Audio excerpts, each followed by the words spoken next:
Цивил Центар за слобода ја поздравува одлуката на повеќето членови и членки на Државната изборна комисија кои дадоа оставки, односно рекоа дека ќе поднесат оставки, а се разбира и дека ќе ги вратат бонусите. Сепак останува едно отворено прашање, а тоа е прашањето дали сите бонуси беа вратени. И исто така, бидејќи тие се во оставка, се разбира дека не мора да одговорат, меѓутоа стручните служби се уште се на работа и се разбира дека ако сакаат да продолжат со работа, би требало да ни дадат одговор на прашањата кои останаа неодговорени. А тоа се која е висината на бонусите, колку патни трошоци се потрошени од нашите јавни пари, колку пари чинеа тие телефонски приемници, односно мобилните телефони во текот на изминатата година, кои ги набавија и низа други прашања кои се веќе доставени. Ние ќе ги поставиме тие прашања уште еднаш, бидејќи еднаш веќе беше одговорено дека тие информации не се од јавен карактер, сепак ќе ги потсетиме на Законот за пристап до јавни информации. А во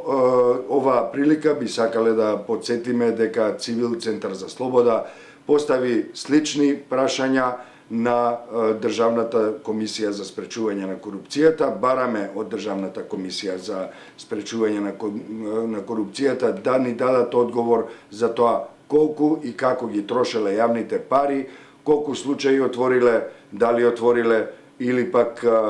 како работеле воопшто во текот на својот мандат.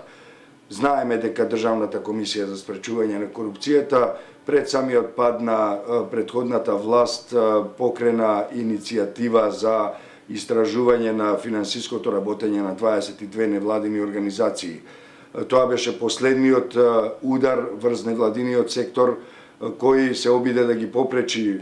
видливите невладини организации во Македонија во нивната работа, меѓутоа се разбира неуспешно, но сепак освен оваа последна акција што ја направија Државната комисија за спречување на корупцијата, би сакале да знаеме каков ефект има воопшто оваа комисија. Се разбира, имајќи предвид колку се работеа, односно не работеа, ние им понудивме да дадат оставки и тие во оваа комисија, а се разбира,